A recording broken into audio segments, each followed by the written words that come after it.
um novo episódio do Café com Bolo. A gente deu uma paradinha aqui com o projeto, porque infelizmente minha mãe tomou um capote e quebrou a perna, então eu estava dando uma força para ela. E retornando com um dos caras da política de Bueno que eu tinha muita vontade de conversar, né? Hoje eu estou aqui conversando com ele. Assim como os demais, que já fiz o convite também, Silvio, Juninho, enfim. O Zé Raimundo também já foi feito o convite. Sr. Marcos Martins, conhecido como Perninha. Você está bem, Rodrigo? Por gentileza, se apresente. Meu nome é Antônio Marcos Martins, mas a maioria das pessoas me conhece como Perninha.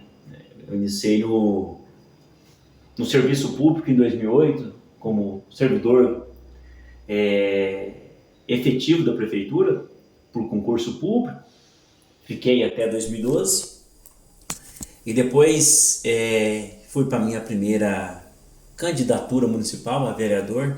Tive a graça de ser eleito, muito gratificante. São muito gratificadas as pessoas, melhor dizendo, né?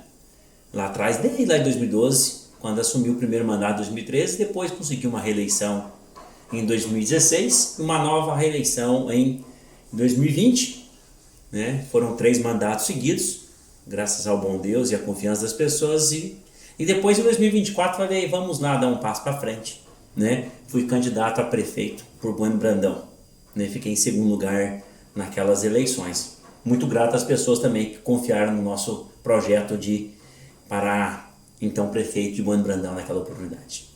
Bom, a gente se conhece há um tempo já, né? Sim. A gente não é tipo amigo de parar para conversar, mas a gente se conhece há um bom tempo. Temos conhecimento. E assim, uma das coisas que eu não sou hipócrita, digamos assim.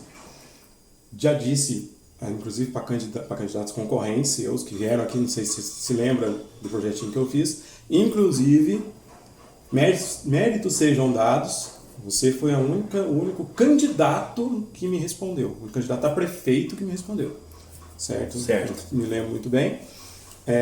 Os outros 2 não me responderam. O Silvio me respondeu pela rede social dele também, né? Sejam méritos dados. Mas o único candidato que realmente me respondeu, falou que ia me ajudar a mandar para os vereadores que é do lado dele e tudo mais, foi você. Eu te agradeço por isso. E já digo também, na minha concepção, eu não entendo muito bem de política, você foi um bom vereador, certo? Tem o meu ponto de vista que um dia você será prefeito ainda. Se você continuar, não sei se você tem... Sim. Isso, tipo, eu falo para todo mundo, você pode perguntar. Isso eu gosto de falar aqui também. Sim.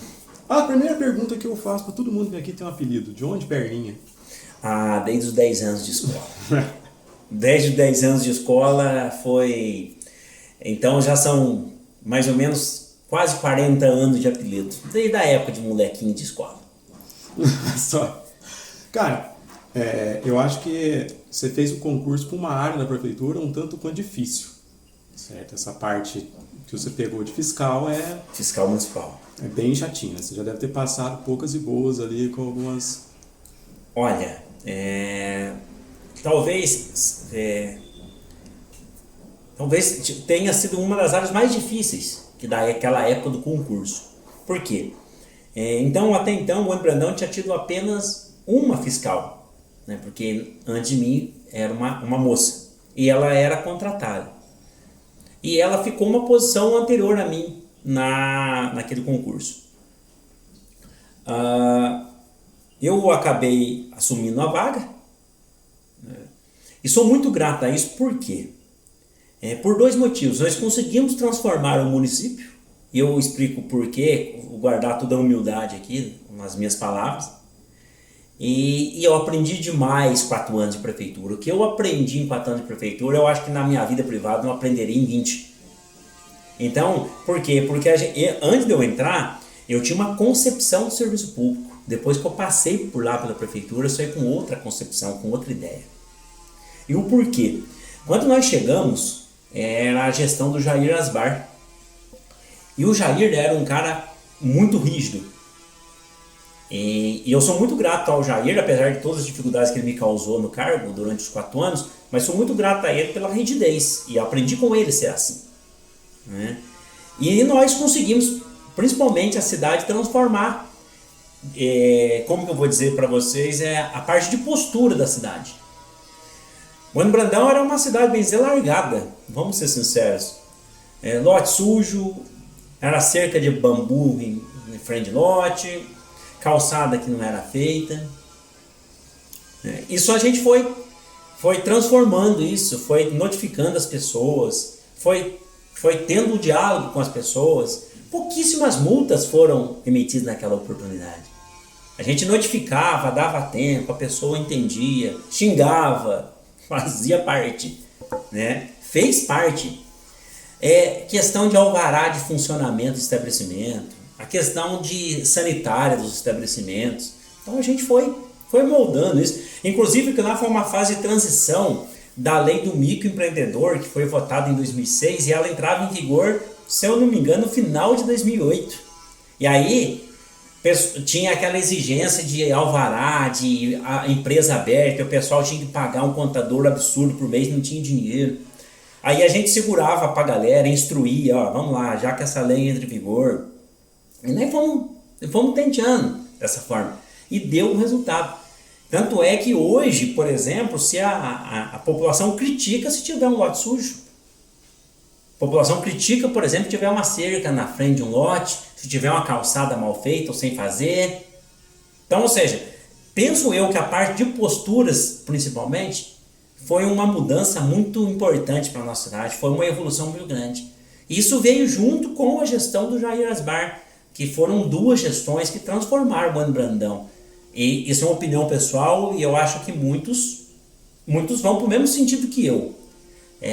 Se o Bueno Brandão hoje tem condições de crescimento, já cresceu e tem condições de crescimento, é muito as gestões do Jair Asbar. Na minha visão, ele foi um transformador, foi um divisor de águas para o Bueno Brandão. Isso é uma coisa que eu lembro do Jair, cara. Eu fiz, na época do Jair, eu estava formando na faculdade em 2012, que eu estava me formando. E eu fiz o estágio ali na Emater. Eu lembro que quando eu fiz o estágio, eles estavam construindo aquele gabinete do prefeito em cima de onde é a padaria, lá que não sei onde se era padaria. Não, hoje não é mais. O Jair, tipo, do nada, se eu sair na porta, eu olhei o Jair tava subindo a escada pra ver como é que tava a construção lá, tipo, não sei quantos anos ele tinha na época, mas ele tava subindo a escada pra ver como é que tava. E eu lembro muito também da Silmara, correndo pra baixo, pra cima, pra ver como é que tava as obras e tudo mais, que eu lembro que eles batiam mais em cima. Com todo respeito a todos os chefes de gabinete que eu conheci passaram pela prefeitura durante esses anos meus de serviço público. A Silmara foi a melhor chefe de gabinete que eu vi. Tanto na concepção legal de lei, quanto na concepção de diálogo, quanto na concepção de serviço, de saber operar a prática e a teoria. Ela foi a melhor que eu vi. E olha que para lidar com o Jair não era fácil. E ela conseguia conduzir um município, fazer as coisas andar dentro do município, com o Jair às vezes estando de bom humor, estando de mau humor, falava assim, daqui a pouco falava não, depois era assim, e ela conseguia fazer as coisas andar. Então, e a meu ver, foi a melhor chefe de gabinete que eu vi até hoje, né? Com todo respeito aos demais, em Bueno Brandão, com todo respeito aos demais. E assim, pelo que eu entendi você falar, isso te deu uma moldada política também, que a partir disso aí, você começou a estudar, você começou a conhecer como é que era a população. Cara, foi nessa época que você teve a ideia e falou assim, vou me candidatar, eu quero seguir uma carreira política aqui? Foi no final de 2011 para início de 2012, né? Eu senti, deixa eu ver um sentimento, quer saber? Eu 4 anos de prefeitura, eu acho que eu já exerci o que eu tinha de exercer como fiscal, né? Eu já tinha dado um segmento, já tinha dado um caminho. Eu falei, eu vou tentar arriscar para a Câmara Municipal. E eu tinha um sentimento que ia dar certo. Era um sentimento meu. O resultado só Deus sabia, né? E a população pertencia. E fui. E os 200 votos exatos que eu tive em 2012... eu tenho certeza absoluta que foi muito pelo serviço de fiscal que eu executei. Porque essas pessoas verificaram o resultado, mas principalmente a seriedade do trabalho. Entendeu? Principalmente seriedade. Eu sempre fui um cara muito sério no que eu faço. O pessoal sempre confunde o meu jeito de ser com a seriedade de serviço. Eu fora do serviço sou uma pessoa completamente diferente, mas dentro do serviço eu estou extremamente sério.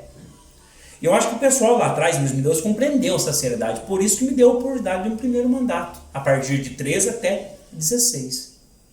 Sim, eu tenho certeza absoluta que se não fosse o serviço público da prefeitura, eu não tinha ganhado para vereador em 2012. E é interessante isso, porque seus votos cresceram, né? Sim, em 2012 eu tive 200. Em 2016 eu tive 377. E em 2020 eu tive 349. Só que em 2020 teve uma curiosidade na eleição, que aí nós viemos com candidatos muito mais peso para concorrer, né? Então eu cito lá, por exemplo, teve o Claudio Borba, que vinha do Correio, que era conhecido, é conhecido, melhor dizendo. O Zé Raimundo, do Hospital, que era da mesma chapa que eu, inclusive o Claudio Borba também era. A Rosiméria do Esmeril, o Danilo Amâncio, Leandro Reginato, Joaquinzinho dos Santos, né, que trabalhava na prefeitura, e ele soube muito bem conduzir essa questão do serviço da prefeitura para com o ganho de vereador. Então, eu tive candidatos, o Nino Brolese, então eu tive candidatos de peso junto comigo. Então eu fico muito satisfeito com os 349 votos de 2020, bem dizer, eu mantive os votos de 2016. Só que em 2016 eu tive menos concorrentes de peso, assim, com maior volume de votos, com todo respeito. E em 2020 eu tive mais concorrente de peso e mesmo assim, bem dizer, eu mantive a votação. Então para mim foi muito bom. E a partir de 19, 20, para mim foi uma virada de chave, né? Eu comecei a perceber algumas coisas, eu virei a chave, comecei a fazer o meu trabalho de outra forma, que eu falei, eu tenho que abrir outros caminhos, que a gente chama aí muito de furar a bolha, né? E eu fui muito agraciado nesse ponto, graças a Deus, não posso reclamar não. E cara, você não acha assim, o povo vai achar que eu tô puxando saco, mas não é. Não. É uma concepção que a gente tem. Você não acha que esse aumento de voto não é por conta de um trabalho bem feito? Porque não é difícil um vereador, às vezes, aumentar o voto de uma forma que foi aumentada, sei lá, sempre foi 100% que aumentou? Eu quase dobrei, né? Eu acho que foi muito pelo trabalho executado, e a manutenção dos votos foi pelo trabalho executado, né? Pelo trabalho executado. Você falou no início da nossa conversa de sempre retornar as pessoas, né? Eu nunca deixei de retornar as pessoas, eu demoro para responder, mas nunca deixei de retornar. Isso é o que a população cobra do político isso hoje. Essa política moderna nossa aqui, moderna só no tempo, que na minha visão a maioria dos nossos políticos hoje são retrógrados, são atrasados. O que é o povo quer do político moderno hoje? A proximidade. Não se esconder dentro de um gabinete ou não se esconder em palavras ou em não executar, em não ter atitude. Isso é uma coisa, pode quem goste, quem não goste, mas uma coisa que eu nunca deixei de ter é atitude. Transparência, sempre fui muito transparente com as pessoas, nunca deixei de ser transparente.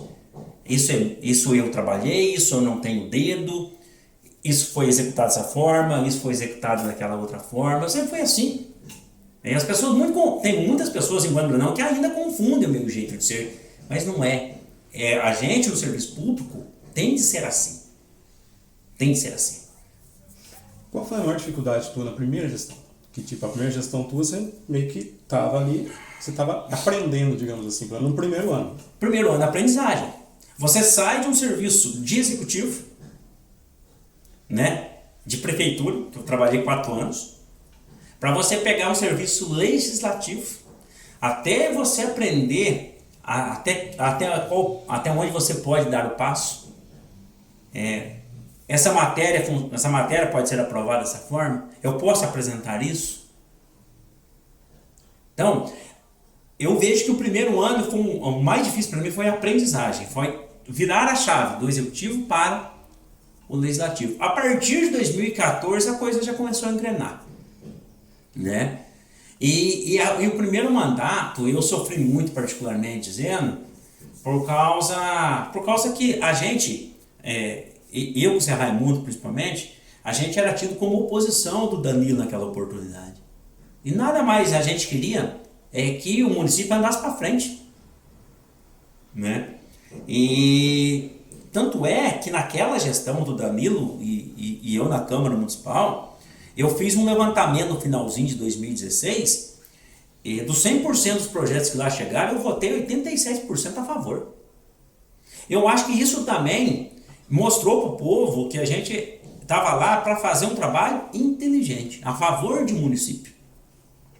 E nas gestões do Silvio, de 17 a 20, foi em torno de 85%, e de 21 a 24, em torno de 80 a 85% também a favor. Ou seja, então, independente do rosto de quem assina o projeto de lei, independente do rosto, o que vale é a matéria, o que vale é o que está no papel, o que vale é bom para a população, vamos votar. Sim. É basicamente isso. Eu digo sempre, é isso muito que falta hoje nos políticos atuais. Porque hoje muito se comporta pela ideologia e não pelo benefício à população. Eu vejo muito isso mesmo. Que às vezes o cara, por ser do mesmo partido, vai lá e vota contra, porque é oposição a alguma coisa, o cara vai lá e vota contra. Sendo que às vezes é uma coisa boa para a população. Tanto que, eu não sei se vai concordar comigo, mas era pra gente ter um polo astronômico aqui há muito tempo atrás. Era assim. Era assim. Inclusive a história do polo astronômico é que na época, na gestão do Jarias Bar, o Jarias Bar pediu licença para a Câmara Municipal para que cedesse o terreno a uma empresa, à iniciativa privada, para que essa empresa construísse o polo astronômico e essa empresa sucedesse a manutenção desse polo por X anos. Eu não me lembro se são 20 ou 30 anos. E porventura a empresa quebrasse esse contrato, voltaria o terreno com a benfeitoria para a prefeitura. Na época, o projeto de lei foi barrado na Câmara Municipal. Você lembra por quê? Eu não lembro. Não foi da minha época, foi anterior. Foi anterior, não, isso eu lembro. Foi anterior. Mas uma matéria dessa, nada me leva a pensar diferente que seja por politicagem. Porque, se eu não me engano, cara, eu não... Tá me falando a memória, mas se eu não me engano, acho que era transmitido da TV Estância do Dicró. Lembra que tinha TV Estância? Lembro sim. Acho que eu vi essa votação, só que eu não lembro qual foi os motivos. Na verdade, se você olhar, qual o prejuízo que a população, qual o prejuízo que a prefeitura teria numa redação dessa? Não, do jeito que você falou, nenhum. Nenhum. Então não tem outra explicação. Não, muito pelo contrário, eles poderiam muito bem trazer uma faculdade com um curso de astronomia. Né? São várias as possibilidades, mas para você ter várias possibilidades, você precisa primeiro ter a viabilidade legal. Estou falando aqui de legalidade, do princípio constitucional da legalidade. É o que o prefeito precisava fazer junto à Câmara Municipal. Então, eu não quero entrar no mérito da questão dos vereadores à época. Muito pelo contrário. Né? Mas não vejo outro caminho. Se a redação realmente foi essa, que eu nunca li esse projeto de lei, mas pelo que pessoas que acompanharam o processo me relataram, era isso. E a legislação, né? É um pecado. Nossa vida. É um pecado. Eu lembro que os caras trouxeram uma apresentação, colocaram a apresentação ali no barracão. Falei, pra caramba, nossa vida. E eu era louco pra fazer astronomia, cara. Eu fiquei com os olhinhos brilhando, assim. Entendeu? E assim, a gente vai chegar mais pra frente na última polêmica que teve antes das eleições, mas aqui é mais pra frente. No seu primeiro mandato ali, teve alguma polêmica, alguma discussão séria assim, na Câmara, que você fala assim, me arrependo, ou se não fiz certo naquela época? Porque, querendo ou não, você aprendeu. Com 3 mandatos você aprendeu. Aprendi sim, aprendi. Então, algumas coisas você pode ter errado ali, que você fala, cara, eu fiz errado aqui. Ah, sim, errei. No primeiro mandato errei algumas coisas, principalmente porque a nossa legislação municipal sobre a questão de estradas, essas questões, eu era muito rígido nessa questão. Né? E depois eu vi que a minha interpretação da legislação estava errada. Então, né? Errei lá atrás, mas assim, nada que chegou a prejudicar muito o município, não, graças a Deus não. Foi um erro para aprender. Com relação à lei orgânica do município. Sim. Eu sei também que você foi um estudioso dela. Sim. Tanto que teve uma vez, não sei se você se lembra, você estava ali no hospital, eu tinha uma loja na época ainda, eu cheguei para você perguntando se podiam. Na época eles a prefeitura estava querendo me cobrar um alvará para eu fazer uma divulgação na rua, sendo que o Kiko já tem esse alvará. Perfeito. Eu tenho que pagar. Sim, eu não me lembro disso, mas tá. E você foi ali, na outra semana eu já não precisei mais pagar porque você foi lá e só conversou com eles. E você sabia isso. Não lembrava disso, mas isso aí é de cabeça. Mas enfim, quanto tempo você acha assim que você demorou para conseguir entender a lei municipal e, digamos assim, endossar ela de forma correta? Porque lei é uma coisa difícil de se entender. Eu tive uma melhor visão de interpretação da legislação quando eu terminei a minha faculdade de pedagogia. Porque dentro da faculdade de pedagogia eu fiz um pouco de letras. Eu não sou formado em letras, mas a gente teve um pouco de aulas com a turma de letras. E eu tive um professor de português na minha faculdade de pedagogia, e eu quero aqui pedir desculpas que eu não me lembro o nome dele agora. Ele mora em Monte Sião, espero que more em Monte Sião aí, né? E foi lá que ele me ensinou muito de interpretação. Então eu comecei a perceber os miúdos, o que a gente chama no juridiquês das entrelinhas das leis, quando eu fui fazer pedagogia. E pedagogia eu iniciei junto com o primeiro ano de mandato, do primeiro mandato. 2013 encerrei, 13, 14 e 15, fiz 3 anos de pedagogia. Então, a partir disso, a partir do segundo ano que eu comecei a ter mais interpretação de texto, eu comecei a me aproximar mais das entrelinhas da lei. Eu comecei a entender e pensar o que o legislador tinha pensado quando escreveu aquilo. E aí eu comecei a entrar, inclusive, em leis estaduais e leis federais. E aí eu comecei a compreender. Eu me lembro de um caso, se eu não me engano, é da Lei Complementar 176 de 2020, lei federal da época da pandemia, que lá a interpretação era pelo júri da Câmara, pelo júri da Prefeitura, que os servidores não teriam direito aos benefícios, que aqui eu cito férias-prêmio, férias-prêmio, quinquênio, né? E, inclusive, isso deveria ser congelado e não tinha direito sequer à recuperação infracionária. Eu não estou falando, porque na lei a gente tem revisão geral dos vencimentos e reajuste. Vou tentar ser bem breve. Revisão geral é o que você revê do ano anterior relacionado ao índice inflacionário. Então, o ano passado, nós tivemos 4,5%, por exemplo.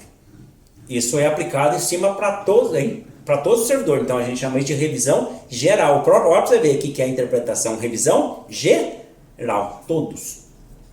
Reajuste você pode dar acima da revisão geral, do índice inflacionário, para determinadas categorias, se você quiser. Isso já está definido pelo Supremo, lá atrás. E eu aprendi sozinho. E aí eu comecei a combater, tanto o jurídico da Câmara quanto o jurídico da Prefeitura. Fazendo um relatório, falando para a lei, para você ver a interpretação do parágrafo 8º, está assim, assado. Não, você está errado, não sei o quê. Aí começou outras pessoas do Legislativo começaram a entrar com ações junto. E isso dentro do Tribunal de Contas do Estado de Minas Gerais. E os ministros do tribunal foram do mesmo sentido que eu fui. Aí nós conseguimos recuperar a revisão infracionária dos servidores, inclusive o descongelamento dos quinquênios e férias-prêmios dos servidores da Prefeitura e da Câmara Municipal. Então, o meu entendimento de lei veio muito através da minha faculdade de pedagogia. E até hoje não arrependo em momento nenhum ter feito pedagogia. Não exerço e não tenho vontade de exercer. Mas me serviu e me serve muito. E o Lucas Rafael veio aqui e falou que acha aquela lei, a lei orgânica do município, muito retrógrada ou, enfim, ultrapassada. Você concorda? Olha, serviu até agora. Eu entendo que ela precisa ser melhorada em algumas coisas, mas eu não vejo ela como retrógrada, não. Eu vejo ela que ela está no ponto, por enquanto. Para o município nosso está no ponto. Tem alguma coisa falando sobre animais de grande porte na lei? Que eu, sinceramente, eu não Nós vi, temos o Código de Posturas, que é a Lei Complementar 1452 de 2002. Os animais de grande porte e de pequeno porte falam dentro dessa lei complementar. Então, existe O Código de Posturas. Porque o que acontece em cidade pequena é que você acha a vaca no meio da rua de vez em quando. As estradas afora aí. Então. E a gente tem o asfalto aqui, então, que uns 3, 4 meses atrás teve um acidente ali, o cara... O menino até, infelizmente, faleceu um tempo atrás ali, né? Um ano, 2 anos ali. Por causa de um animal. De grande porte. De grande porte. Isso você acha que seria melhor aplicado hoje? Tipo, você ser um pouco mais rígido, o fiscal, no caso, que vai exercer isso, né? Aqui é como está sobre concessão, né, estadual, então não caberia. Caberia o fiscal municipal ligar, né? Para a direção da empresa hoje, que está com a concessão, para vir recolher o animal. A nível municipal, eu vou até antecipar, às vezes surge o assunto, mas assim, não adianta a gente ter a lei no papel se não tiver a coragem para executar. Sim, concordo. Porque é muito bonita a lei no papel, né? Exatamente. A lei por si só ela não funciona. Ela tem que ter agentes executores. E aí, voltar aí muito que funcionou de 2008 até 2012, quando eu fui fiscal. Passei muito aperto com a população, e era compreensível, porque a gente vinha de décadas de estagnação, inclusive mental. Sim. E aí você chegar e querer transformar uma sociedade que vinha há décadas mentalmente paralisada, que estava acostumada com aquela cultura, não é simples, você não é do dia para a noite. Né? Tanto é que até hoje eu sofro preconceito por isso às vezes. Né? As pessoas lembram da minha época de fiscal. Inclusive dentro da eleição de 2024 isso foi muito utilizado pela oposição. Né? E muitas pessoas infelizmente caíram. Mas é só lembrar como que era antes de 2008 e como ficou em 2012, principalmente a cidade. Sim. Né? Então não adianta a lei ser bonita no papel, ela tem que ter o agente executor. E mais, o gestor maior da administração, prefeito, vice-prefeito e secretários municipais tem que dar autonomia para as pessoas trabalharem. Não adianta eu dar uma ordem aqui, e aí eu vou lá executar a ordem, o cidadão chega dentro do gabinete, reclama, o prefeito, o vice-prefeito vai lá e manda o funcionário fazer diferente, aí quem fica de mentiroso é o funcionário. Isso acontece bastante. Passei por isso. Exatamente. Eu fui fiscal de vigilância. Então, isso acontece muito. Então, não adianta só ter a lei em si, certo? E é necessário que o agente executor tenha coragem e autonomia para trabalhar. Senão o município não funciona, o município não anda. Às vezes a hora que você mais precisa de respaldo é a hora que os caras te deixam no mato. Né? Mas, com certeza. Isso que para não perder eleitor. Para não perder, porque é o seguinte, por isso que eu sou a favor do fim da reeleição. Porque o cidadão, ele em vez de estar preocupado em gerir o município com seriedade, ele está mais preocupado com a sua reeleição, com a busca de votos para o próximo pleito eleitoral. E em cidade pequena, todo mundo conhece todo mundo. Sim. Todo mundo tem acesso ao gabinete. Eu não estou falando que isso é errado. Acho que isso é muito louvável. Só que é o seguinte, se você não tem seriedade no tocar as coisas, você está se tornando um politiqueiro e não um político. Sim, concordo plenamente. Na sua época foi feita alguma alteração na lei orgânica? Na minha época, sim, nós fizemos alteração do tempo de estágio probatório, porque ela estava em desacordo com a lei, com a Constituição Federal. Isso foi uma bola levantada por uma pessoa e eu fui verificar, realmente estava. A nossa lei orgânica falava 2 anos e a Constituição traz 3 anos de estágio probatório. E recentemente nós alteramos o percentual de emenda impositiva. Foi um trabalho que eu fiz também, junto com demais vereadores. Nós trouxemos de 1,2% para 2%, depois que na Câmara, no Congresso Nacional, isso foi mudado. Foi mudado em dezembro de 2023 e eu apresentei junto com outros 2 vereadores em janeiro de 2024. A gente pode dizer que talvez seja a primeira Câmara Municipal do Brasil, não tô afirmando isso, é uma suposição. Se não for a primeira, está entre as primeiras que fez essa mudança, que eu já estava antenado com as mudanças no Congresso. E aí, na minha visão, uma perda imensurável que nós tivemos foi a tentativa de reduzir de 9 para 7 vereadores na oportunidade. Era uma outra coisa que eu queria também fazer. Passamos muito perto de reduzir. Hoje, quanto que é não é um salário, né? Que É o vencimento. Salário, pode chamar de salário, não tem problema. São termos técnicos que a gente Quanto que é dispensa. hoje? Olha, livre hoje deve dar uns 2.550. Bruto deve dar em torno de 2.750, 2.800 reais, sim, aproximadamente. É um bom salário para uma cidade do tamanho da nossa. A Banho Brandão, sim. Porque a custo de vida aqui, comparado com outras cidades, E na verdade eu vou até além, não só para nós compararmos com o nosso custo de vida. Eu pego para o cidadão, trabalhador rural, para ele tirar R$ 2.800, R$ 2.500, R$ 1.600. Se for para ele trabalhar por dia, como a gente chama, não estou falando aí de colheita de batata ou colheita de café, que são coisas extremas, né? São períodos extremos, que eu quero dizer. Já dá pano para manga. E fora o serviço, né, filho? Porque Que é pesado.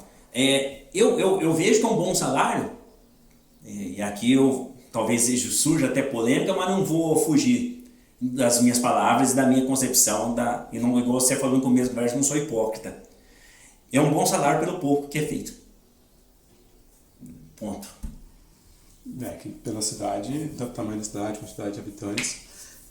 Bom, lá, você falou em relação ao estado rural, que no seu primeiro mandato, posso chamar assim, né? Pode. O primeiro mandato, você era mais rígido e tudo mais. Eu fiscalizava em demasia. Cara, no meu ponto de vista, assim, Bueno Brandão é gigante, se for pra você pensar, pela quantidade de habitantes. E o tamanho do município é enorme, querendo ou não, é enorme. Salvo engano, a nossa micro-região, porque a região sul de Minas ela tem 152 municípios, 152 ou 153. A nossa micro-região, nós somos 12 municípios, a nossa micro-região. Nessa micro-região, nós somos o terceiro ou quarto maior território. Então, quer dizer que tem estrada para dar pau. Eu não quero fazer o papel de entrevistador aqui, muito pelo contrário. Existem vários argumentos, vários levantamentos populares, né? Não tem levantamento técnico, até então, de que Bueno Brandão tem 2.000 quilômetros de estrada, 1.800, um fala 2.400, outro fala 1.500. Eu, de tanto escutar isso, e isso é uma coisa que me incomodava muito também dentro da Câmara Municipal, sempre conversas sem base técnica. Eu nunca gostei de conversa sem base técnica. Então eu falei, eu vou fazer esse levantamento. Catei a minha moto. Aonde era aberto eu fazia de moto. Então eu levava um papelzinho na mochila, uma caneta, começava do ponto A, passava por aquela estrada, terminava lá no outro ponto B e marcava. E aonde era porteira fechada, mas você via que a máquina da prefeitura fazia, às vezes era porteira fechada, eu não entrava, porque às vezes a gente sempre fica na dúvida se é uma área, é uma estrada pública ou não, né? Porteira fechada, eu fui criado sempre a respeitar. Sim. Né? Do nosso interior, dos nossos pais ensinam isso, né? Então o que eu fazia? Eu media pelo satélite. Eu cheguei na conclusão, já colocando aí uns 10% de erro, né? De dúvida, 850 quilômetros de estrada. Nós temos 850 quilômetros de vias municipais. Aí eu não estou colocando essa estrada em Inconfidência, que aí é uma via estadual. Né? Aí me contestaram o número um dia. Eu falei, gente, eu vou ser sincero com vocês, eu não vejo como ser diferente. Porque eu medi na moto e depois medi pelo satélite. Eu fui fazendo conferência pelo satélite, inclusive nas vias abertas. E ficou muito próximo o resultado. Eu vou dar um exemplo para vocês. Vamos pegar os extremos do município. Vamos pegar as extremidades do município. Minha visão, qual que é a extremidade para cá? A divisa lá no funil. lá no córrego do funil, lá no Chavinos Munim. Sim.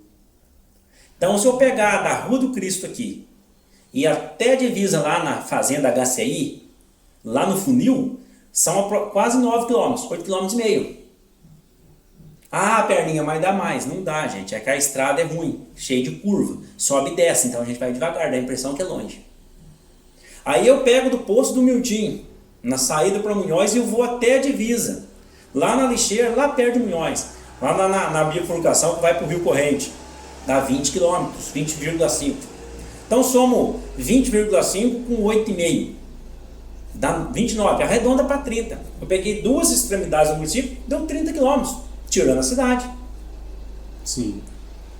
Isso eu estou falando de vias rurais. Aí, vamos pegar a outra ponta.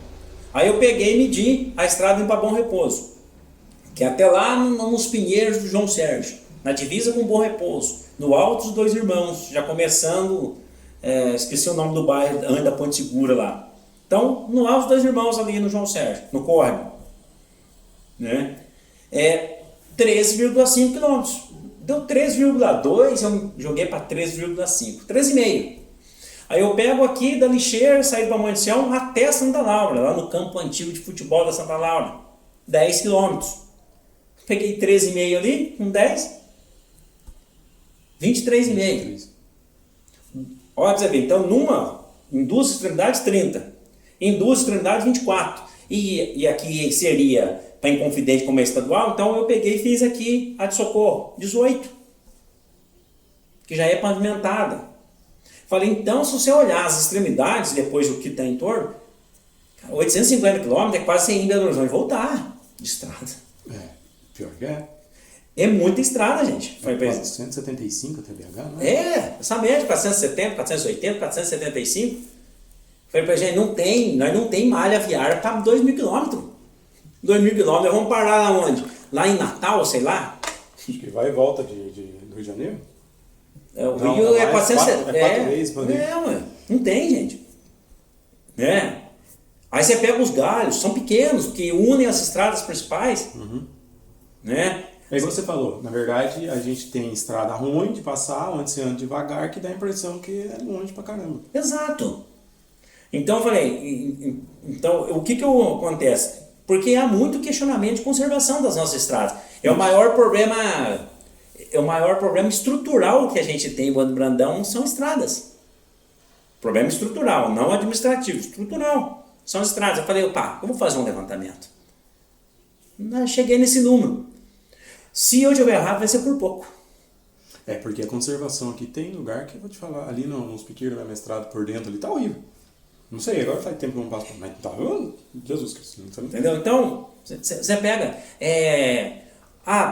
mas tem que descer no Sertãozinho, tem que descer no Fidel. Só que lembra, se eu medir até os Nunes, é da bifurcação para baixo, porque até lá em cima já está medido. Da bifurcação antes, um pouquinho da colina da Mantiqueira para a esquerda. Eu vou descer lá para os Fidêncios.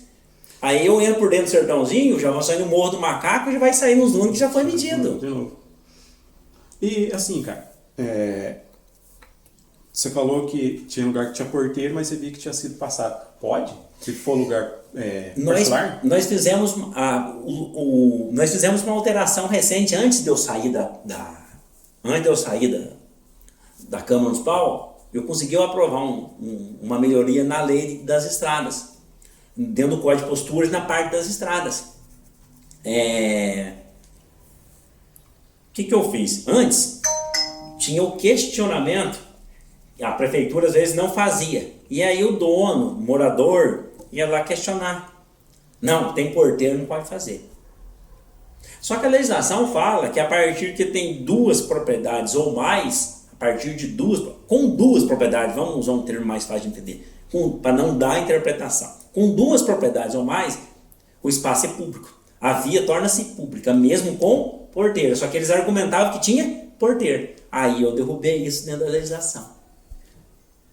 Isso é interessante. Derrubei isso, falei, mesmo com porteiro, com duas propriedades, mesmo com porteiro, é lógico que o termo, a redação da lei não pode ser tão simples como eu estou falando, né? Ela tem que ser um pouquinho mais elaborada, mas vai nesse sentido. Porque nossa, o que a gente vê de reclamação, o prefeito fazendo lá, ó lá, tá puxando saco que tal pessoa, então... Agora, se for uma propriedade só, a lei permite fazer desde que pague a taxa para a prefeitura. Não vou dizer que isso seja correto, porque estrada, vai fazer um carrador para tirar um produto, eu acho que a prefeitura deveria fazer sem cobrar nada, na minha visão. Agora, o que não dá para ficar fazendo é serviço particular. Vai fazer uma represa, né?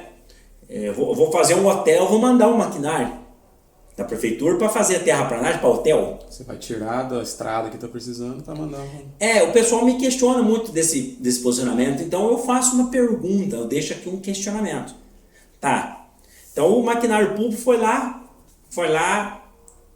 fazer a terraplanagem de um hotel. Então você há de concordar comigo, é um maquinário público, é do povo. O povo comprou lá com dinheiro de imposto, né? A prefeitura não tem receita. O governo estadual não tem receita. O governo federal não tem receita. Eles recebem do povo, para eles gerirem.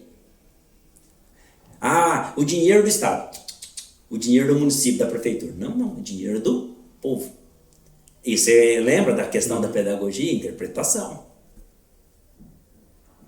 Então, eu vou lá, mando maquinário para fazer na base de um hotel. Maquinário público. Então, você há de concordar comigo que o dono do hotel tinha que pegar o lucro, ele tinha que repartir para os 11 mil habitantes do município? É claro. Eu já vi a prefeitura fazer recentemente, pegar caminhão de terra, caminhão com terra, né? Caminhão não é de terra, caminhão com terra, e levar numa construção particular, se diz. Então tá. Se um rapaz, dono da construção, for morar na construção, ele tem que convidar os 11 mil habitantes para morar junto com ele. Se ele for vender, então ele vai ter que repartir o lucro com os 11 mil. Se ele for alugar, ele vai ter que dividir o aluguel com os 11 mil, né? Porque foi dinheiro público envolvido. Sim, concordo. Certo? Aí volta no que você falou. Enquanto eu estou usando o maquinário para beneficiar um ou outro que é particular, a parte pública está ficando para trás. Morro sem cascalhar, estrada sem patrolar, bueiro sem fazer, e assim por diante. Então, é nesse sentido que eu falo. Eu não sou contrário às benesses, muito pelo contrário, mas as benesses têm que ser para o coletivo. Uma última pergunta sobre estrada. Já fica à vontade. Eu acho que você estudou bastante sobre esse assunto, né, pelo que eu entendi. A prefeitura ela pode pegar e tirar a água ali da estrada, da beira da estrada e jogar no pasto num pasto que está ali de um proprietário particular. Sim, certo? sim. Ela tem que fazer tipo aquela barraginha que o povo chama para parar aquela água, ele pode soltar, porque tem gente que já viu os caras acabar de fazer uma maluco lá e já tampar. Olha, nós não temos uma lei muito clara nesse sentido. Nós não temos. Penso eu que seria o correto. Eu aceitar a água da estrada, até porque a água, ela não sobe, ela desce. Sim. Né? E entendo, legal a prefeitura poder beneficiar aquele que está recebendo a água em fazer a bacia de contenção. Né? Eu vejo dessa forma. Porque você também não pode querer prejudicar o produtor rural. Tá? Mas eu vou falar com você, o dano, principalmente em pastagem, de você receber água de estrada é muito pouco. Sim. O dano maior de água de estrada é se você tiver uma terra arnada, por exemplo, tombar uma terra para fazer uma plantação. Aí ela causa erosão. Agora, em cima de pastagem, o dano é muito pouco.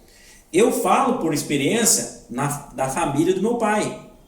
Os terreninhos que meu pai tem, todos eles são cortados por estradas. Né? Todos eles são cortados por estradas. E a gente nunca fecha. A gente, inclusive, limpa, abre, deixa aberto. Por quê? Porque não prejudica. Não prejudica. Segundo, eu também preciso da estrada bem conservada para eu poder andar. Sim. Se eu não tiver uma estrada bem conservada, o prejuízo é meu mesmo e é um prejuízo duplo. Primeiro porque o dinheiro de imposto que eu paguei, em vez de ter uma estrada sempre boa, vai ser sempre um serviço paliativo. Então vai gastar mais para manter uma coisa ruim. Então, meu dinheiro de imposto vai ser muito mais usado paliativamente do que definitivamente.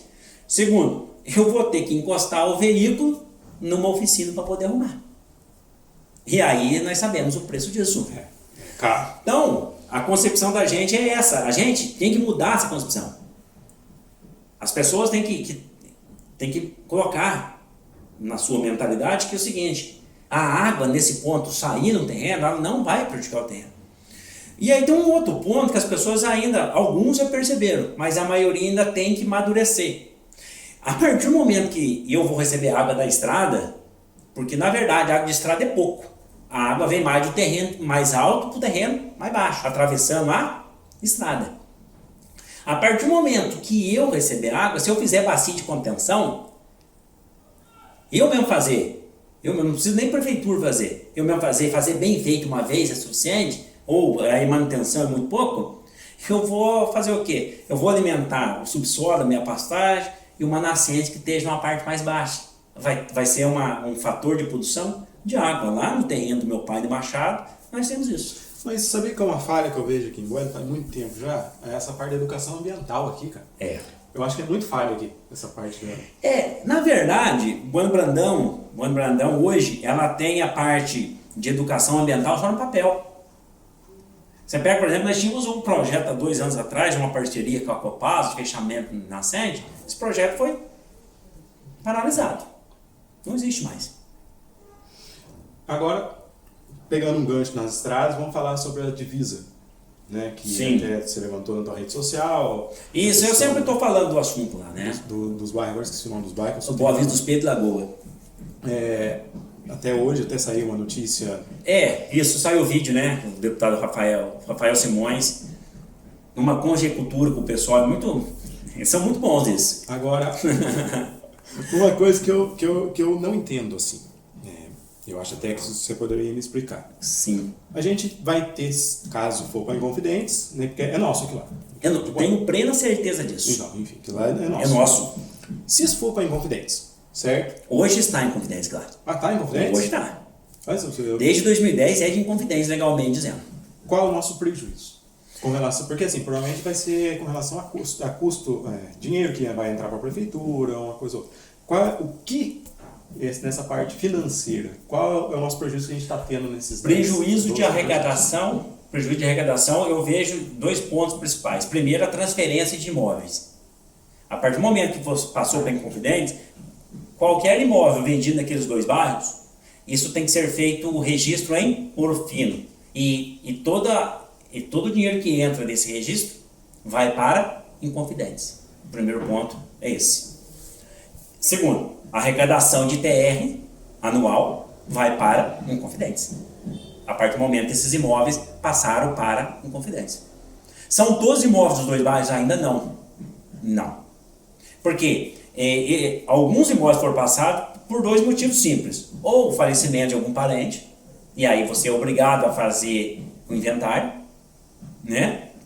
E segundo, por uma questão de alienação de venda, né? Ao gosto do proprietário. Então o proprietário quer vender para o outro. Isso também vai para Inconfidente. Então o primeiro ponto é esse.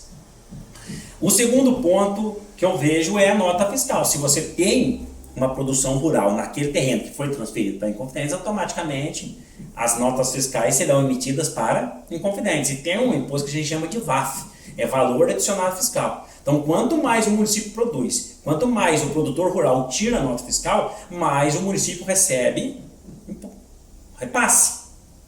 E aí, a partir disso, começa a ir para Inconfidentes, né? E tem um outro ponto que daí não é de imposto, mas é uma questão particular, uma questão de cada um. O cidadão mora na Boa Vista dos Pedros, ele mora na Lagoa, ele precisa fazer um empréstimo bancário. E a matrícula dele consta como Boa Vista dos Pedros, consta naquela área. Ele não pode fazer por Bueno Brandão. Como que ele vai usar aquele terreno que está registrado em Bueno Brandão para levar e fazer o empréstimo, sendo que aquilo lá legalmente hoje é Inconfidentes? Então isso é uma questão particular. Aconteceu um caso que o cidadão me procurou há uns 2 anos. Conseguimos resolver para ele. Conseguimos resolver. Foi, né? Conseguimos resolver. Mas, a partir do momento que começa a suceder vários casos, você não consegue mais. Diminui também verba de saúde e educação? Olha, O município de Bueno Brandão continua atendendo, né? Ah, é? Continua atendendo. Eu não sei como que eles estão conseguindo fazer essa relação. É uma boa pergunta sua. Mas se você olhar ao pé da letra da lei, sim, era para diminuir. Só que Bueno Brandão continua dando suporte de saúde e educação para os dois bairros, inclusive de infraestrutura também, ou a infraestrutura básica. Igual eu falei, eu não sou hipócrita. Se eu quisesse ter resolvido isso judicialmente, eu tinha resolvido. O porquê que eu não fiz? Porque o povo não quer. O povo quer continuar como Bueno Brandão. E se eu entro com ação, é claro que Inconfidentes ia ter que assumir as suas responsabilidades. Vim aqui mandar agente de saúde, vim buscar os alunos, fazer as estradas, recolher o lixo. É claro que Inconfidentes ia ter que fazer. Ser território deles. Mas o povo não quer isso, porque daí eu ia definitivamente falar, não. Então quer dizer, tipo, os custos estão ficando para nós e os lucros ficando para eles. Exatamente, eu já falei sobre isso é o publicamente. Você entendeu? Então, não. Qual que é a vontade do povo é a que prevalece. Por isso que eu tentei por várias formas, por várias vias administrativas.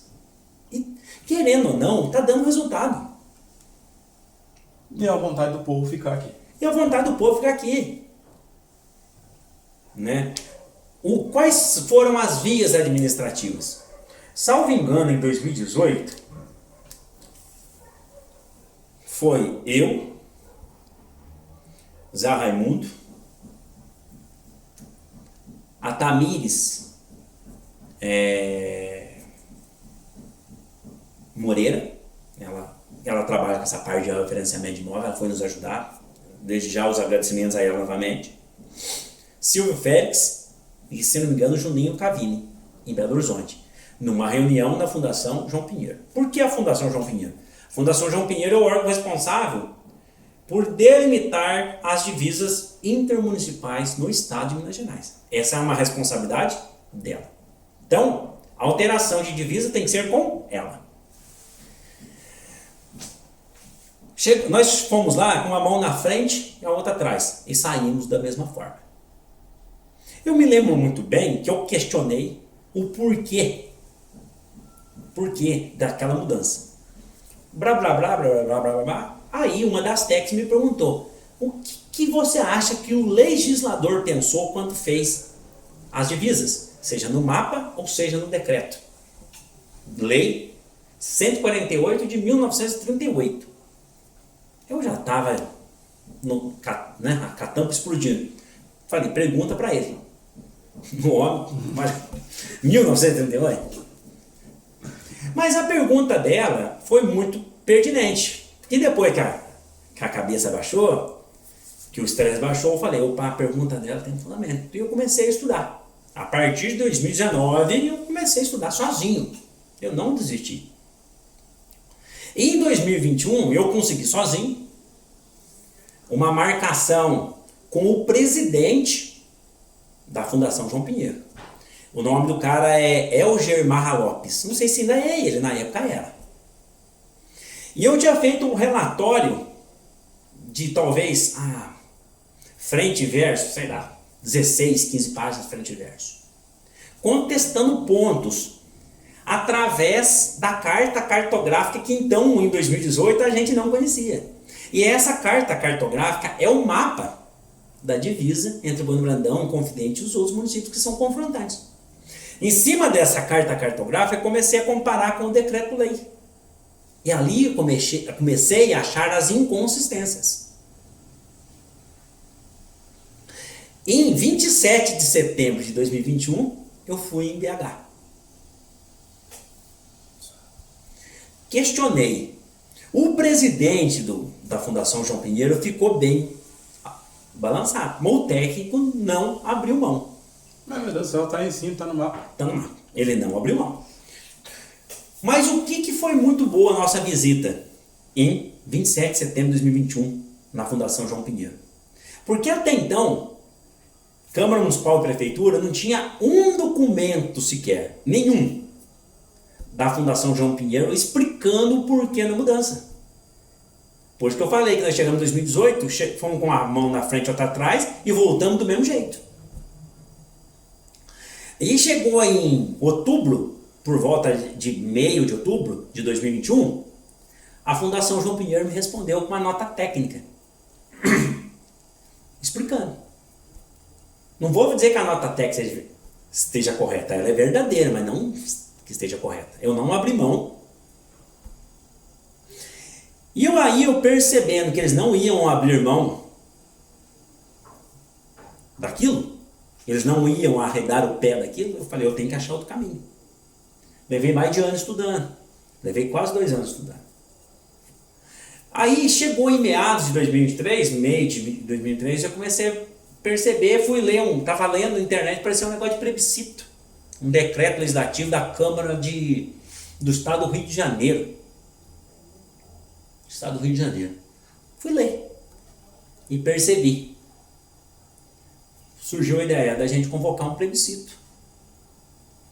Porque o parágrafo 4º do artigo 18 da Constituição, que regulamenta, que fala dessa questão, não regulamenta, que traz as diretrizes dessa questão de desmembramento, fusão e outros 2 termos que agora não me vem à cabeça, fala de plebiscito. Falei, opa. O que aconteceu? Montei um projeto de decreto legislativo convocando plebiscito, mas junto com o Leandro e o Zé Wilson. E apresentei na Câmara Municipal. E fui nos 2 bairros. Levei um convite para cada casa. Levei um convite para cada casa. E boa parte dos moradores da Lagoa da Boa Vista do Pedro vieram na Câmara Municipal. E o decreto legislativo foi aprovado. Mas eu deixei muito claro para todo mundo, isso inclusive tem gravações por aí, que não era certeza que o plebiscito ia acontecer, porque precisava da aprovação da Justiça Eleitoral. Você só pode fazer um plebiscito à Justiça Eleitoral, ou um referendo à Justiça Eleitoral. E eles não aprovaram. Mas foi muito importante porque esse caso do decreto legislativo foi um divisor de águas. Por que o divisor de águas? Porque a população se envolveu diretamente.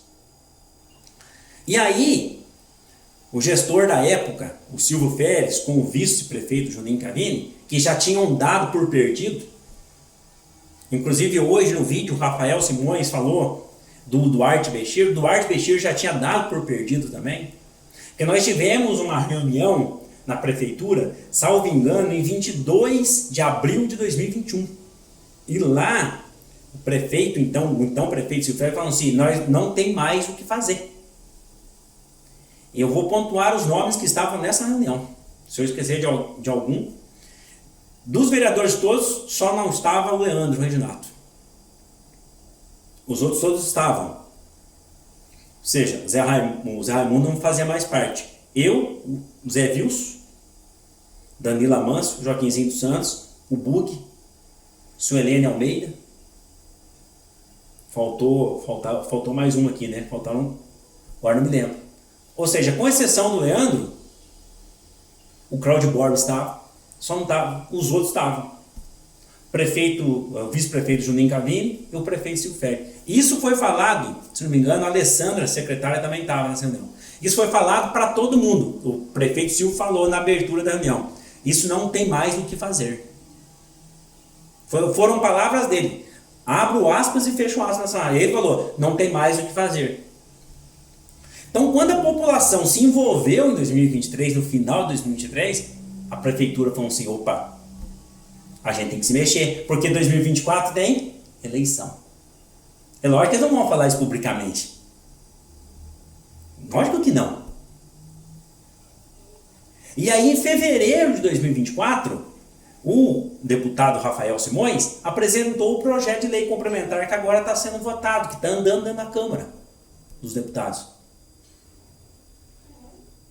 Ou seja, momento algum, desde o meu trabalho de 2019 para cá sozinho, momento algum, eu tirei os bônus de alguém da prefeitura.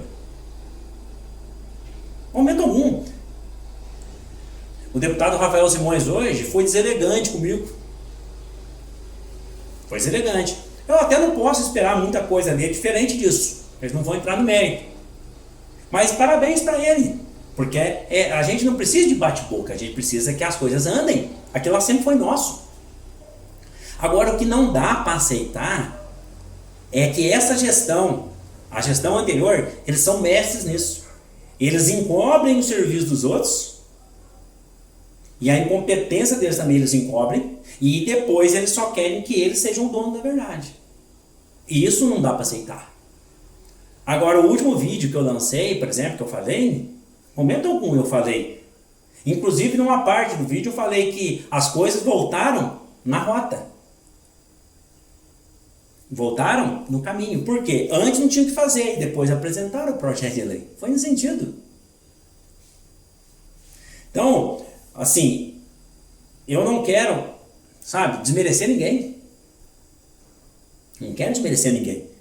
E tomara que esse projeto continue avançando. E a atual gestão, junto com o Rafael Simões, vai continuar trabalhando lá para avançar e que precisar. E eu vou ficar no encalço.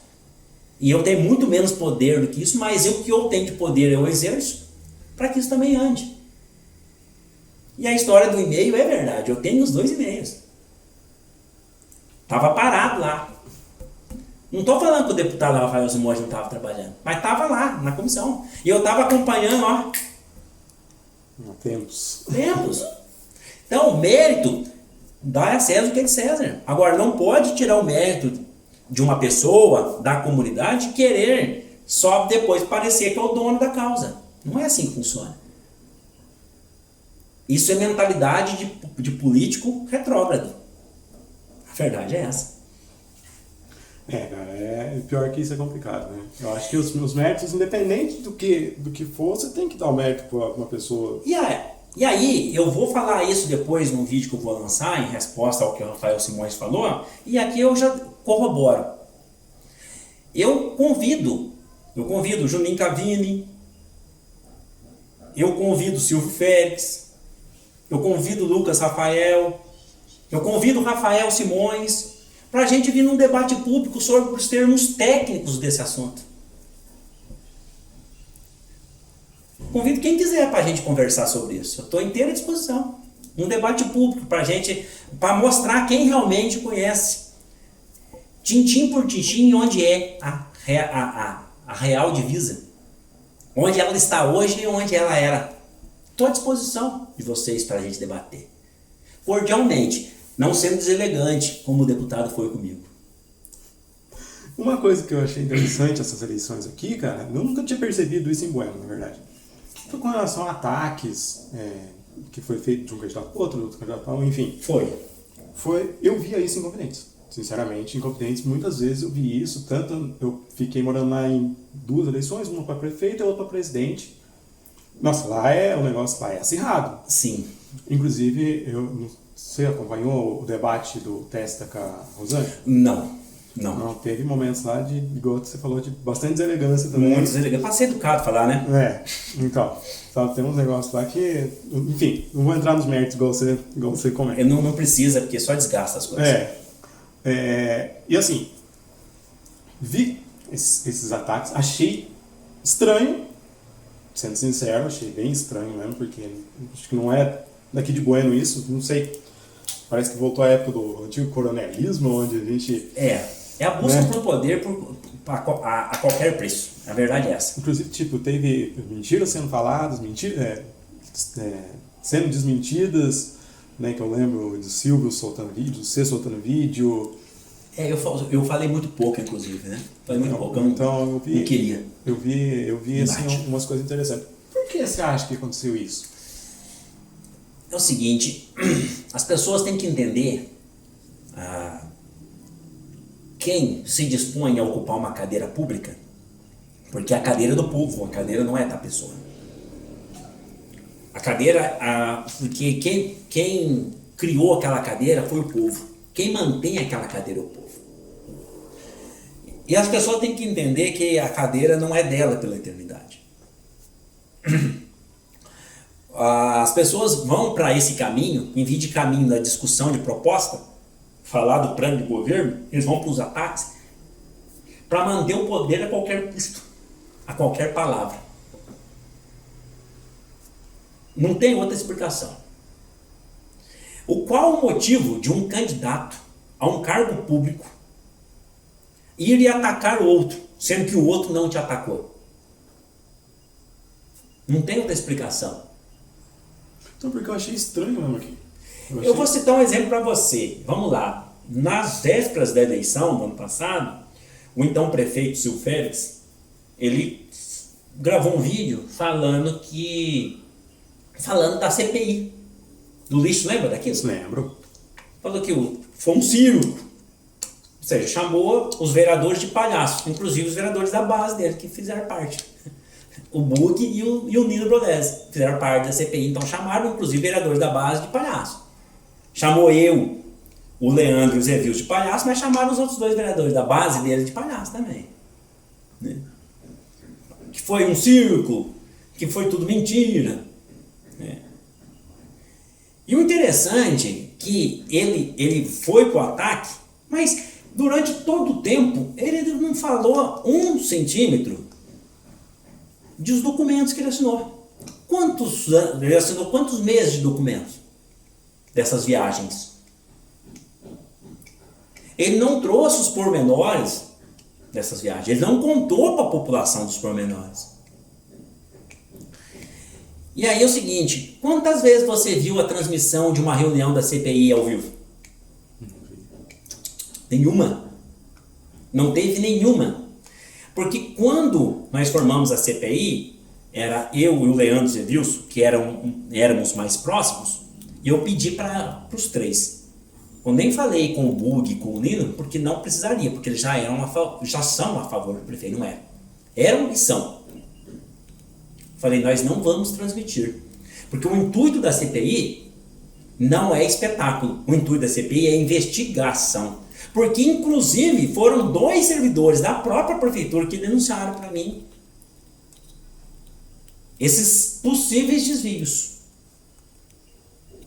E a própria prefeitura depois confirmou num processo administrativo que ocorreram os desvios. Só que o processo administrativo foi o quê? Foi derrubado pela justiça. Não é? E aí me parece que o circo foi o processo administrativo e não a CPI. Porque a CPI os documentos da CPI ainda estão em pé. Estão sendo investigados. Quando que qualquer cidadão guanabrandense ou não guanabrandense viu uma transmissão ao vivo da CPI? Não teve. As gravações são públicas, elas estão lá. Mas não teve transmissão ao vivo, porque a gente não queria espetáculo, a gente queria investigar.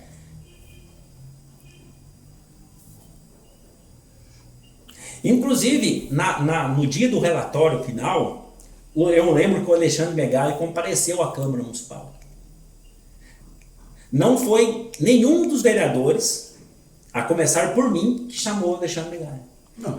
Foi uma pessoa que estava junto com um processo paralelo que está correndo a justiça contra a taxa do lixo, a tarifa do lixo, que chamou o Alexandre Megali. Eu não vou falar nome porque eu não tenho licença para falar. Eu sei quem é. Aí o Alexandre me entrevistou. Mas momento algum. Ou seja, para voltar na sua pergunta, é a qualquer custo. Manter o poder, o grupo, a qualquer custo. A população escolheu, não tem problema. A população é soberana, é um sufrágio universal. Eu fui acusado de várias coisas dentro da campanha eleitoral, mas em momento algum eu gravei vídeo acusando. Eu me lembro de um vídeo também do então prefeito Silvio, da questão das lombadas, na saída para a munição. Você lembra desse vídeo? Eu lembro que ele falou, só que eu não lembro qual foi o teor. Ora, se ele teve que assinar um termo de ajustamento de conduta junto ao Ministério Público por uma ação que eu impetrei, que eu iniciei, para falar um termo mais fácil. Se ele teve que assinar esse TAC, que é o termo de ajustamento de conduta, quem estava errado? Quem estava errado? Eu que iniciei ou ele que executou? Eu falei, eu não sou entrevistador, né? sou entrevistado. Se ele assinou o termo para ajustar a sua conduta, é claro que é ele que estava errado. E ele quis passar para a população que eu estava errado. E parte da população comprou a história. Não teve um caso também da PAI? Não, da PAI eu não me lembro. Eu também estou viajando. Parece que eu estava me lembrando. Da PAI eu não me lembro. Não. E hoje você vai lá, infelizmente, junto das lombadas, está lá. Está lá os buracos junto da lombada, já, das duas lombadas. Principalmente da primeira daqui para lá. Então, eu não questiono a escolha da população. A única coisa que eu peço para a nossa população, e a população em geral do Brasil, quem vai assistir isso aqui, que amadureça o seu voto. Nós temos eleições no ano que vem. Estudem a fio os seus candidatos. De fio a pavio, que a gente chama, né? De fio a pavio. Estudem. E quando um candidato começa a atacar demais o outro, lembre o que eu estou falando. É a tentativa de manutenção de poder a qualquer custo. É claro, se o candidato A ofendeu o candidato B, é claro que o candidato B tem o direito de resposta para o A. Sim, concordo. Mas o A atacar o B, sendo que o B não atacou o A. Eu, com o Renato e os nossos candidatos a vereadores, nós traçamos a nossa campanha dessa forma. Desde a primeira reunião, falei, eu não quero ataque da parte de ninguém. Então vamos fazer a nossa campanha limpa, transparente. Não usamos 1 centavo de recurso público. E nas outras 3 eleições também não usei 1 centavo de recurso público. E foi desse jeito. Inclusive nós recebemos doação do senhor Paco Rei, o qual eu agradeço muito. E nós fizemos o quê? Doamos para a Afeto, que é a associação que cuida dos autistas. Que ainda é embrionária, está se formando e nós vamos continuar trabalhando em prol dela. Uma coisa assim que é muito triste ver o quanto que a nossa população de Moreno Brandão ainda falta amadurecer para votar. E aqui, não é uma crítica negativa a vocês, por gentileza. Eu passei por isso. E aqui eu vou lá no início da conversa. E eu amadureci a partir do momento que eu comecei a compreender como é o serviço público. A partir do momento que comecei a aproximar mais das pessoas que conduzem o serviço público também. E assim, uma das coisas que a gente vê na campanha são as chamadas promessas. Promessas. Na verdade, nada mais são que projetos de campanha, né? A gente chama de promessa, mas é um projeto ali que você vai ter mais pra frente você executar aquilo lá. O seu, que me chamou a atenção, cara, tipo, por mais simples que seja, mas que a gente chama a atenção das vezes, Isso. É com relação ao trânsito de Goiânia, você acredita? Sim. Porque assim, tem lugar que você passa, inclusive, quero fazer um negócio aqui, cara, faz tempo já que eu quero falar, e como ser político, eu vou abrir a minha aspas aqui. Eu fui no Cristo esses dias, aquele calçamento ficou muito ruim. Aquele calçamento que tem ali no começo da estrada. O paralelepípedo, né? Nossa, parece que é pior que você tá passando na estrada de terra. Terrível. Terrível. Nossa, se chover, então você passar de moto lá, é melhor você descer com a moto na costa. Ali é perigoso. Né? Nossa, é terrível aquilo lá. Não sei, eu não lembro nem quem que fez, mas terrível. Foi na atual gestão. Foi? Desculpa, perdão. É tudo força, né? É que eles falaram que é a continuidade, né? Foi na gestão do prefeito anterior, Silvério, que aquelas pedras, salvo engano... É da praça, né? Não. Não. Pode ser da praça, mas aquelas pedras, salvo engano, elas foram retiradas da Benjamin Constant. Lembra da primeira intervenção da Benjamin Constant? Eu não tenho... Bom, mas... Quando eu acho que o negócio é cagada, eu não tenho medo de falar, tá ligado? Porque, tipo assim, a praça eu achei que foi uma grande cagada que fizeram, destruir a praça antiga e fazer essa nova. Da época do Jair Asmar? Agora que tá ficando bonitinha, que as árvores estão crescendo e tudo mais, mas pra mim aquilo foi uma grande cagada. E essa parte da estrada também eu achei que ficou terrível. Sim, mas vamos lá. Com relação ao trânsito, eu vejo aqui em Bueno, cara, tipo lá na frente da Câmara, aquela rua, você estacionar ela dos dois lados. Se você não tiver um carro, um tem que voltar de ré e o outro passar. Não cabe dois carros. Não cabe dois carros. Em sentido contrário, você quer dizer. Isso. Você não acha que tinha que ter um estudo novamente? Tipo, uma vai, outra volta só? Eu apresentei para prefeitura, em 2017 ou 2018, um projeto de trânsito. Por quê? Porque é o seguinte, eu fui instrutor de trânsito, eu tenho a minha carteira até hoje, tenho meu registro no Detran de Minas Gerais, e em 2016 eu fiz um curso técnico de examinador de trânsito em Campinas, através da Autotrânsito em Campinas. Então, querendo ou não, um pouco de conhecimento a gente tem. Não vou dizer que seja um técnico em trânsito ou um engenheiro em trânsito. E eu apresentei. Ele precisa de melhorias? Precisa, eu reconheço que precisa, mas muita coisa dá para se aproveitar. Nada foi executado. Não tem problema, a minha parte eu fiz. Eu vou citar um exemplo para você. Eu vou pontuar o que você falou da rua Padre Zeferino, que é a rua da Câmara Municipal. Minha visão. A Barão de Campo Místico, que é a rua direita, ela desce até a Dona Creuza. O que para mim também é um erro da Creuza para baixo ser sentido duplo. Também acho. Se ela pega desde a Praça Virgílio... Mas não era. Não era sentido. Era sentido único. Virou duplo. Se ela pega, para mim, a minha visão, ela tinha que ter a Praça Coronel Bueno como sentido único.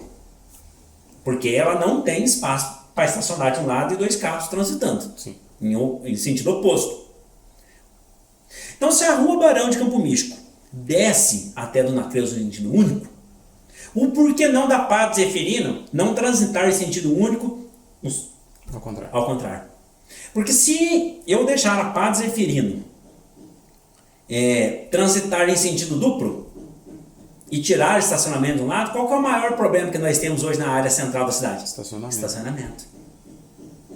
Você não acha lugar para estacionar? Você não acha lugar para estacionar. Então, basta você inibir, entrar no sentido de circulação da Barão de Campo Místico dentro da Padre Zeferino, entre a Câmara e a Educadora Alzir de Araújo, que é a rua da Dona Creuza que sobe. E uma outra pergunta, um outro questionamento.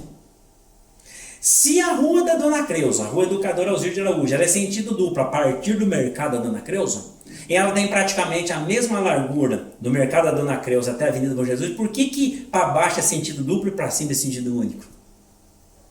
E aí você precisa dizer, quem vem da Cidade de Socorro, ou da Rua da Saudade, da Rua do Café, chega na Avenida Bom Jesus, tem que fazer uma curva para a esquerda, e se vai entrar para descer para o sentido comercial Serrinha, que é a Rua Vereador Túlio Putini, para depois acessar na fazer rua, um quadrado. Fazer um quadrado. Por quê?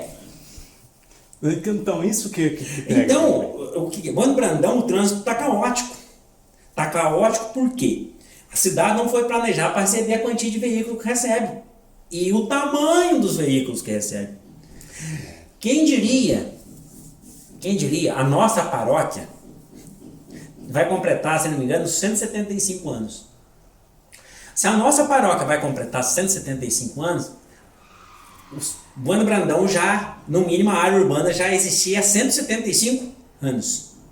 A nossa emancipação tem 86 anos, mas não pode remeter à emancipação, tem que remeter que as ruas começaram a ser abertas, no mínimo na história da paróquia. É o mínimo, né? Porque o mínimo. Veio antes também. Pode ter, que era a vila. Quem ia dizer que há 175 anos atrás a gente ia ter o tamanho dos veículos e a quantidade de veículos que transitam por Bueno Brandão hoje? Então, se nós não pensarmos de maneira macro, pelo menos o centro da cidade, vai continuar essa bagunça. Vai continuar essa bagunça. Entendeu? Então, Bueno Brandão hoje é extremamente perigoso, gente. Principalmente no horário de pico das 5 da tarde, que todo mundo está saindo do serviço. É o pedestre, é a bicicleta, é a moto, que exerce uma velocidade desnecessária dentro da cidade. E eu falo, não sou hipócrita, eu já fui moleque, já dirigi moto de moleque e fazia as mesmas porcarias. Só tô aqui porque Deus não quis ainda que eu fosse por acidente de moto. E eu vejo também, né, tipo, eu te falo, eu gosto de ver umas coisas e a gente presta atenção. Muita grana também sendo jogada fora. Sim, eu vejo. Dou exemplos. Sim. A rua ali onde era assistência, que pega do Arley, Que desce. É a Benjamin Constant. Benjamin Constant. Foi asfaltada ali em cima ali da praça até ali no... Se não me engano, 2018. No Arley. 2018 para 2019. Tá quebrando tudo, quebrou tudo. Ó, Para fazer uma coisa que já deveria ter sido feita antes de passar. então, vamos lá. A Benjamin Constant, ela era uma boa rua. É o mesmo tipo de calçamento que a gente tem na Barão de Campo Místico. Era paralelepípedo. Eu me lembro que a Copasa fez uma obra gigante naquela rua, ali perto do antigo Bradesco, HSBC. A profundidade da vala chegou a quase 7 metros, se eu não me engano. Para poder o quê? Trocar a adutora, a tubulação, e dar vazão. E quando o calçamento voltou, ficou naquela qualidade que a gente lembra. Ficou péssimo. Mas não era o calçamento que era ruim. A qualidade das pedras era ótima. A questão é que o serviço foi mal executado. O que deveria ter feito? Se você olhar pelo contrato que tem com a Copasa, é ela que deveria consertar a rua. O calçamento. A prefeitura foi, em 2018, final de 2018, e tirou o calçamento e colocou asfalto. Só que não fez nenhuma drenagem. Porque a água ali, desde que da virada da casa da criança, na rua Coronel Ramalho, desce. Desce, passa em frente ao hospital, passa em frente a igreja São Benedito, em frente ao Arley e desemboca. E não foi feita a drenagem. Asfalto sem drenagem é igual estrada de terra, ou seja, na poeira, ou seja, no barro. Vai dar dor de cabeça. Naquela época, salvo engano, foi a empresa Duro na Queda que fez. Se eu não me engano, custou 130 mil, 120 mil reais na época aquela obra. A obra não durou nada de tempo, começou a dar problema. Tanto é que ao longo desses anos, de 2019 para cá, foram inúmeros tapa-buracos. E agora eles fizeram uma nova licitação e essa licitação ficou, se não me engano, em 480 mil. Só aquilo ali? É. Ou seja, só na Benjamin Constant, salvo engano, foram 600 mil só em licitação, em mexer naquela rua. De início de 2019 até início de 2025. Foram gastos só de licitação 600 mil reais aproximadamente. Cacete. Caramba. Ó, você fala de jogar dinheiro fora. Vou citar o exemplo você do Morro da Boa Vista dos Vicente. Não que o calçamento tenha sido jogado fora. É bom deixar bem clara a conversa. Quando eles foram calçar o Morro da Boa Vista dos Vicente, que é o Morro do Sapo, que todo mundo chama do Sapo, Sim. Eles fizeram um bueiro na entrada, pertinho da entrada da chácara do Sato, hoje já falecido Sato. Morou até aqui perto de vocês, se não me engano, Sato. É um cara que hoje eu gostaria muito de trazer aqui. Então, e aí eu, se não me engano, eu mandei 2 ou 3 e-mails para a Secretaria de Agricultura na época. Fui lá, visitei, fiz foto, mandei por e-mail. Falei, gente, 100, 150 metros para baixo tem uma outra saída d'água no pasto, do lado mais baixo. E brota uma nascente pro lado de cima, no pasto mais alto. Faz mais um bueiro. Então seria um na entrada do Sato, conforme tem, na chácara, e o outro uns 150 metros para baixo. São 150 metros a menos de água correndo para a parte mais caída do morro. Cansei de mandar mensagem, mandei 2 ou 3 e-mails na época, não deram atenção. Vai lá para você ver o Morro da Boa Vista Vicente aí que está hoje. O pé do morro. Tudo estourado. Afundou. Outro exemplo, o que é muito chato para a gente, como vereador, ficar dando palpite em serviço de prefeitura. Não é função do vereador dar palpite de engenharia. Não é função do vereador dar palpite no serviço de prefeitura. Chega um engenheiro, um arquiteto, o secretário de obra, vai dizer que você está metendo bedelho. Seu serviço vai para cima, na Câmara Municipal. Eu tenho que ficar quieto e aceitar, porque ele está com razão. Mas eu, na minha essência de seriedade, como eu falei, eu não consigo ver as coisas e ficar quieto. Eles foram pavimentar, foram asfaltar o morro que sobe para Monte Sião, o morro do Jorjão Ross, que a gente chama. Aquele morro dá aproximadamente 900 metros de comprimento. Não todo morro, mas desde que a gente pega da lixeira onde é o córrego Lavapé, até a dobrada lá em cima, até o divisor de águas. Beleza, a obra precisava mesmo estar aí atendendo todo mundo, graças a Deus. E na véspera de começar a obra, eles descarregaram 6 ou 7 manilhas quase no topo, uns 50 metros do topo lá em cima. E aí eu encontrei com eles, perto do terreno do meu pai, estava inclusive o Juninho Cavini, estava o Jefferson, engenheiro da prefeitura. Parei e falei, oh, gente, vocês vão fazer bueiro lá em cima com aquelas manilhas? Nós vamos, é preciso tirar água. Falei, oh, gente, a água pro lado do Carlos Silvério, ela cai naturalmente para dentro do terreno dele, na área de mata.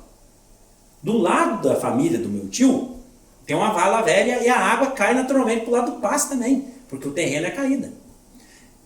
E nós estamos no topo de morro, ali não tem água nenhuma. Vocês vão jogar 7 manilhas no chão, ao custo de 150, 200 reais cada manilha, mais a mão de obra, mais o uso de maquinário, para não ter serventia nenhuma, vai entupir, não tem nem saída. É mato. Ah, mas não tem onde colocar. Eu falei, mas por que não tem onde colocar? Vocês vão colocar onde não serve? Mas fui embora. Falei, o asfalto não vai aguentar. O asfalto não vai aguentar. Falei, 900 metros de comprimento? Sem um bueiro? No dia seguinte, eu estava indo no sentido Monte Sião de novo, o Jorjão Ross, estava em cima do barranco, arrumando a cerca. Parei para conversar com o Jorjão. Consegui a licença. Obrigado, Sr. Jorge Ross, pelo entendimento. Nós conseguimos colocar, aí comuniquei a prefeitura, conseguimos colocar um bueiro, uns 300 metros para baixo, jogando a água dentro do terreno do Jorjão, bem na divisa com o terreno do Carlos Silvério. E consegui licença do Marcelo Oliveira, filho o Marcelo trabalha no Beira Rio hoje. Obrigado, Marcelo, também pela compreensão. Tiramos um bueiro na entrada que vai para o Lavapé. Aí o Jefferson deu a ideia, fizemos uma canaleta na superfície, pegamos a água de um lado, jogamos do outro, jogamos em cima da canaleta na superfície, a água corre e entra dentro do terreno do Marcelo Zé Paulino. Conseguimos 2 bueiros. 2 bueiros. O serviço de vereador fazer isso é constrangedor. Constrangedor para o vereador e constrangedor para o engenheiro da prefeitura. Para o prefeito, para o vice-prefeito, isso. E mesmo assim, no pé da baixada aqui, junto das lombadas, tá ali os buracos. Abriu o buraco.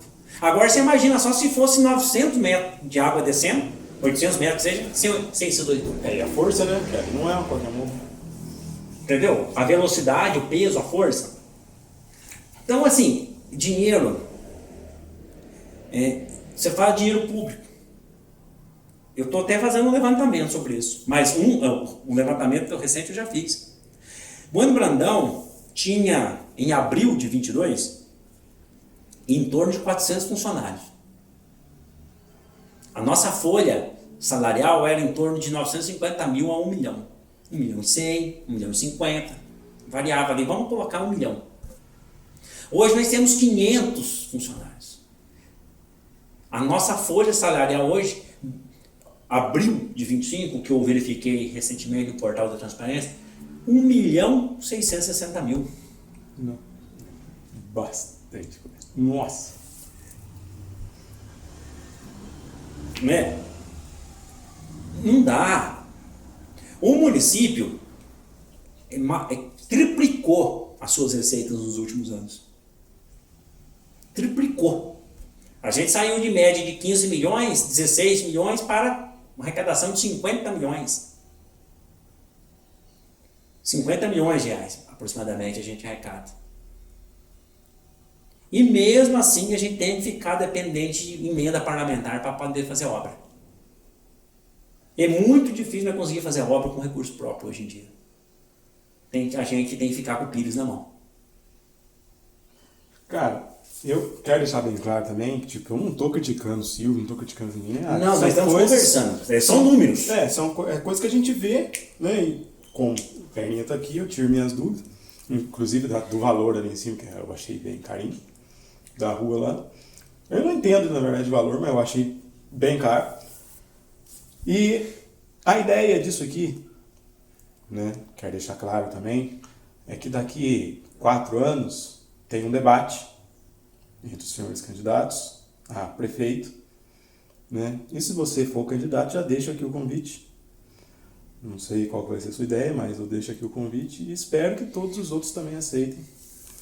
Que vai ser aqui do mesmo jeito, né? A gente vai planejar tudo mais e fazer um debate que eu acho que falta para Bueno, um debate, colocar os candidatos ali cara a cara. Eu, nas eleições de 2024, eu momento nenhum neguei debate. Eu sempre estive à disposição para debater. Você que protocolou em Providência? Foi. Então, Confidência e Ouro Fino, se não me engano. A ideia é fazer um aqui, em Bueno, nesse simples canal que você está vendo aqui, que é né? Eu tenho que te agradecer. Né, eu acho que faltou algumas coisas, mas eu acho que você vai voltar ainda pra gente continuar conversando. Estou aberto aí para uma nova data. Tem uma pergunta que eu faço para todo político, seja ele ex-candidato, ex-vereador, ex-prefeito, todos os políticos que vier aqui, eu quero fazer essa última pergunta, tanto quanto a primeira, que é o porquê do apelido, quando alguém vem com o apelido, e a última pergunta é, Bueno Brandão ou Campo Místico? Eu já fui mais inclinado a Campo Místico. Já fui mais inclinado. Não, eu não sou de fugir de resposta, não sou hipócrita. Já fui mais inclinado, não vou mentir. Né? Porque, pelo seguinte, Bueno Brandão foi um político extremamente importante, Júlio Bueno Brandão, para a nossa região, para Minas Gerais. Foi governador de Minas, foi senador da República. O homem tem uma baita de uma história. Mas essa história, ela chegou para nós definitivamente em 1938. Só que como nós falamos há pouco, a nossa paróquia, só a nossa paróquia tem 175 anos. Ou seja, no mínimo antes de Júlio Bueno Brandão, o Bueno Brandão, se ele emprestar o nome para nós já tínhamos mais ou menos 90 anos de existência. Não é da nossa cultura. Não é da nossa tradição. O Bueno Brandão não é do nosso povo. Também que imposto a gente fez, você não acha, não? Sim, eu não gosto.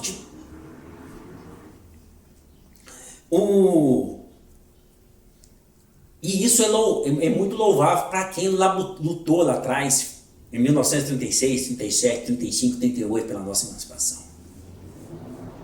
Mas foi, bem dizer, imposto a questão Bueno Brandão.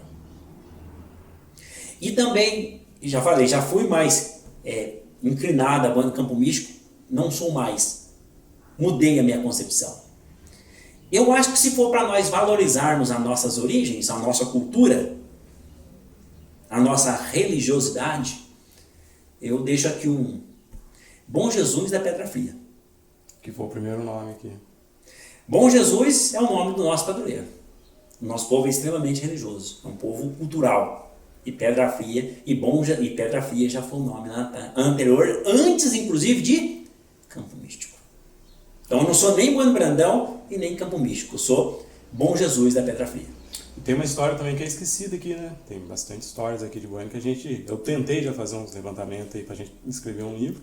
Inclusive está em projeto. Em sequência. Que o povo esquece. O último barão do Brasil é nosso. Barão de Campo Místico. Barão de Campo Místico.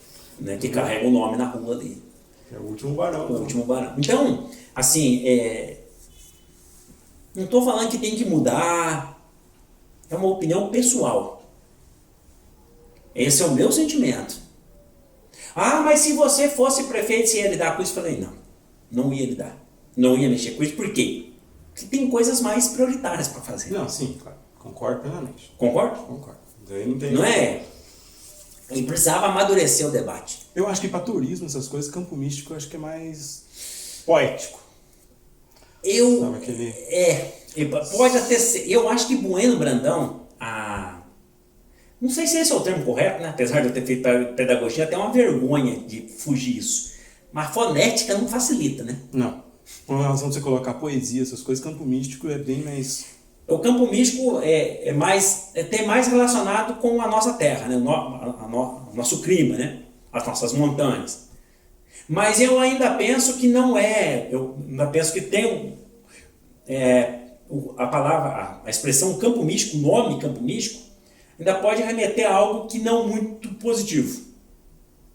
Mas você falando, eu concordo agora você tem razão. Porque o primeiro nome da cidade, querendo ou não... E é um nome lindo. A gente tem vários. Eu, inclusive, fiz uma pequena pesquisa. Tem Bom Jesus da Lapa, Bom Jesus dos Perdões, Bom Jesus da Pedra Fria. Ficaria foneticamente no finalzinho difícil de falar também, Pedra Fria. Mas é a nossa história. É o nosso clima, é a nossa mata aqui atrás do Brigagão, que é a Pedra Fria. Que inclusive eu acho que tinha que dar uma A gente tinha que ser tombado. Então, eu sou dessa opinião. Nenhum nem outro. Você é a favor de mudança? Hoje não. Já fui, hoje não sou mais, porque tem outras coisas mais importantes para lidar. Inclusive, a trilha da Pedra Fria, a gente já fez ela 2 horas, mas, cara, é muito legal você fazer ela de noite. Depois com essa fantasma lá na Pedra Fria, a gente subiu aquela trilha 2 horas de madrugada, cara. Cara, tipo assim, pela mata ser preservada e tudo mais, cara, é muito, sabe? É muito fora do normal, né? É muito louco mesmo. Bom, fechou? Fechou por hoje, né? Tá convidado a voltar, com toda certeza. Como eu disse, se tudo correr bem, vamos ter um debate aqui, todos aceitar a CRA. Também já deixo você convidado para isso. E se tudo der certo, esse canal vai continuar crescendo. Obrigado pelo convite, obrigado pela paciência aí. Certo? Eu que agradeço. Falamos por um bom tempo. Obrigado, viu? Fica com Deus. Excelente. E aquele político que quiser vir também está aberto aqui. Lembrando que eu não tenho lado político. Isso é importante, né? A isonomia. É isso. Chega aí, a imparcialidade. Também. O Silvio, estou convidando ele. Vamos, Silvio. Vamos chegar.